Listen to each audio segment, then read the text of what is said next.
Chapter 8. A Life to Save. "There's no time to lose," Van Helsing said. "There must be a transfusion of blood right away. Will it be you or me?" "I am younger and stronger, Professor," Dr. Seward said. "It must be me."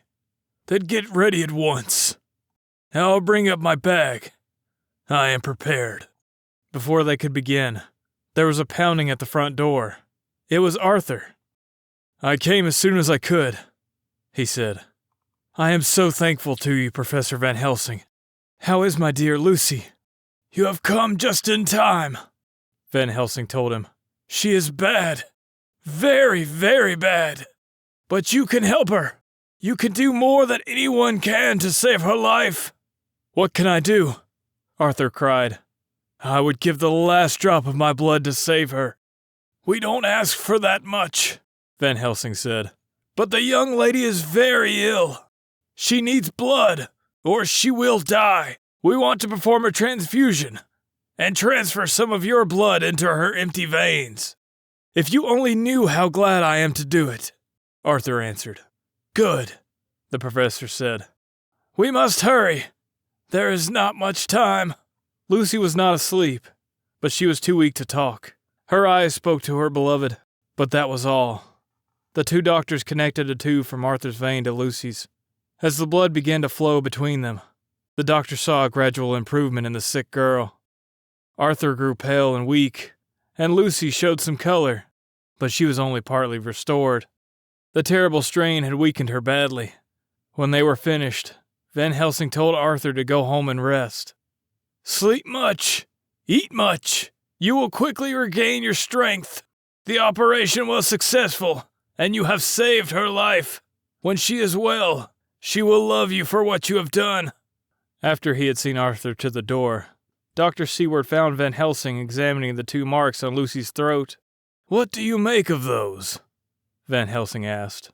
"Two small holes," Dr. Seward said, looking closer.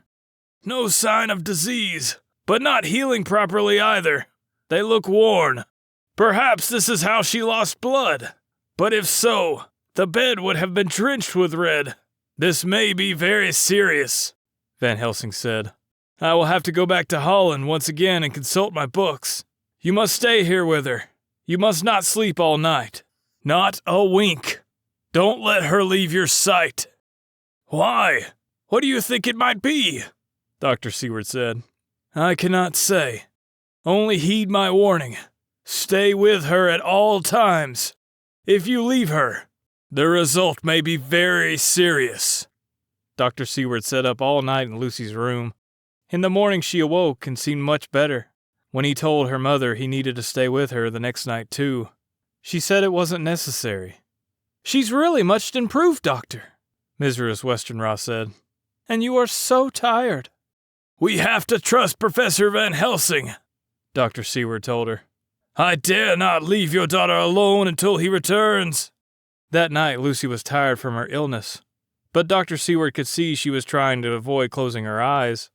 "Don't you want to sleep?" he asked her. "I dread the nightmares that come to me." "I will be here all night," he promised.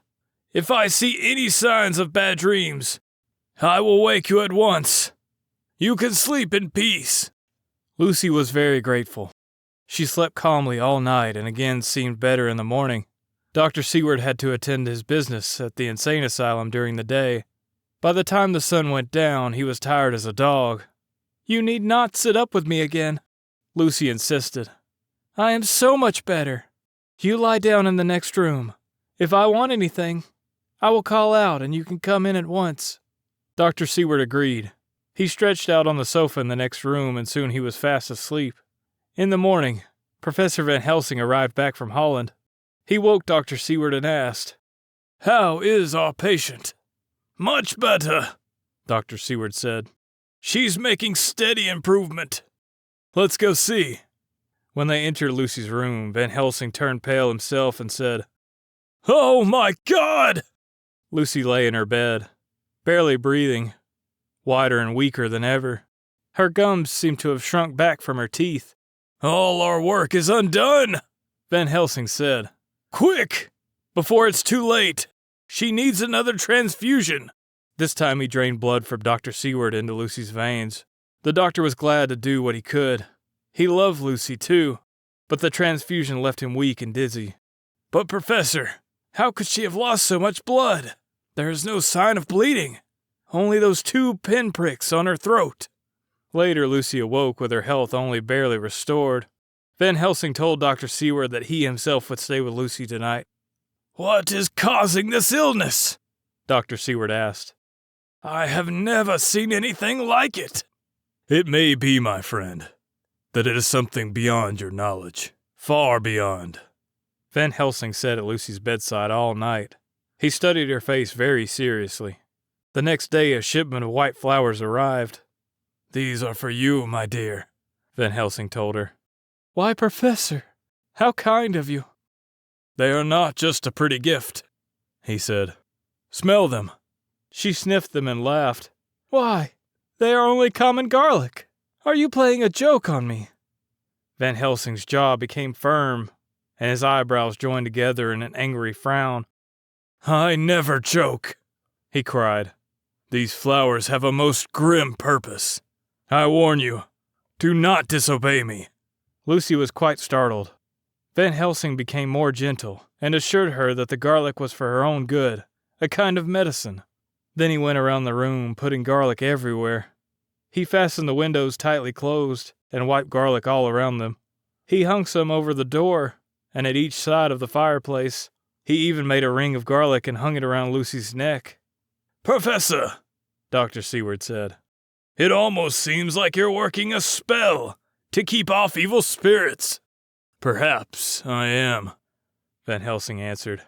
To Lucy he said, "Take care that you do not remove this necklace. Don't open any of your windows tonight. Will you promise me that?" "I promise," Lucy said. "Thank you both for being so kind." When they were leaving, the professor said to Dr. Seward, "Tonight we can both sleep in peace. She will be safe." Lucy drifted off to sleep. Something about the garlic gave her a sense of peace. For once she felt protected against the awful dreams that had come to her. In the morning, Dr. Seward and Professor Van Helsing returned to Lucy's house early. There they found her mother, who usually got up at dawn. "Lucy is so much better," she said. "She's still sleeping. I looked in, but I didn't want to wake her. She needs all the rest she can get. I am so grateful for you both." "Wonderful," Van Helsing said, rubbing his palms together. To Dr. Seward he said, "My precautions have worked. I think we may be getting to the bottom of poor Lucy's illness." "I have to take some of the credit myself," Lucy's mother said. "How do you mean, madam?" the professor asked. "Last night I was worried about Lucy, so I went in to check on her. I found that she was sleeping very soundly. She didn't even awake when I went in to see her. But the room was terribly stuffy. There were those awful, strong-smelling flowers all over the place, even around her neck. I thought that in her weakened state, the smell would be too much for her. I took them away and opened the window to let a little fresh air in. I am sure you will be pleased to see how it's helped her." The old lady went off to her breakfast. Dr. Seward looked to see that the professor's face had turned ashen gray. "Oh, no," was all Van Helsing could say.